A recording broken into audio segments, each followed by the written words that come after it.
Aziz hamqishloqlarimiz uchun Akbarobod taksi yangilik qilishda davom etadi. Endi barchasi birgina ilovada. Hozir ko'rib chiqamiz. Buning uchun Play Market yoki App Store ga kirib, qidiruv bo'limiga xuddi shunday Akbarobod taksi deb qidiramiz. Va qidirganimizdan so'ng juda ko'plab taksi ilovalari chiqib keladi. Buning ichidan aynan mana shu Akbarobod taksini tanlab yuklab olamiz. Ilovani o'rnatib bo'lganimizdan so'ng uni ochamiz va barcha ruxsatlarni beramiz.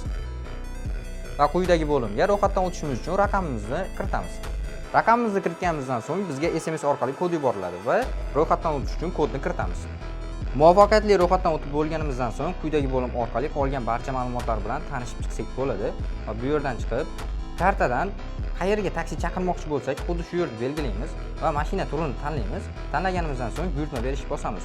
Bu yerda agar bonusimiz bo'lsa, bonus mablag'laridan taksi uchun sarflasak bo'ladi. Bu yerda hozir bizning bonusimiz yo'q, shuning uchun yo'qni bosamiz. Bir necha soniyalarda bizga yaqin bo'lgan mashina buyurtmani olib, bizni yonimizga kelishni boshlaydi.